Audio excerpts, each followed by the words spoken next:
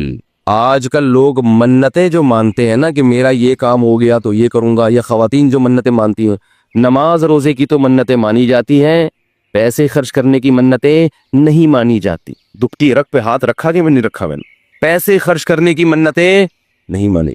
پیسوں سے ہمیں بہت محبت ہے، اور اللہ نے جہاں نماز کا ذکر کیا وہاں مال خرچ کرنے کا ذکر ساتھ ساتھ کیا۔ اس سے پتہ چلتا ہے کہ اللہ کو کنجوس نمازی پسند نہیں ہے۔ تو ہم اس نوٹ سے دل نہ لگائیں، اس پراپرٹی سے دل نہ لگائیں، رکھیں، مگر ساتھ ساتھ اللہ کی راہ میں خرچ بھی کیا کریں۔ آپ کو پتہ ہے کہ پہلے صوفیاء کرام کی جو خانقاہ ہوتی تھی، آج کل چند ایک کو چھوڑ کے اچھے لوگ بھی ہیں تصوف میں، الحمدللہ انہی کی برکت سے آج یہ دین قائم ہے۔ ہم بھی اسی تصوف کے سلسلے سے جڑے ہوئے ایک نالائق ہیں جو آج یہاں بیٹھ کے ٹوٹا پوٹا دین کا کام کر رہے ہیں۔ تصوف پر رد ہرگز مقصد نہیں ہے، کسی کا مذاق اڑانا مقصد نہیں ہے، لیکن بہت سی خانقاہیں کھانے پینے کا ایک ہوٹل بنی ہوئی ہیں، لنگر فری کے چل رہے ہیں، اور مریدین آگے پڑے ہوئے کھا رہے، کھا کے گردنیں موٹی ہو رہی ہیں۔ جب ان سے پوچھا جائے کہ تم یہاں کیوں پڑے ہوئے ہو تو کہتے ہیں ہم اصلاح کرنے کے لیے آئے ہوئے ہیں۔ ہم کیوں آئے ہوئے ہیں؟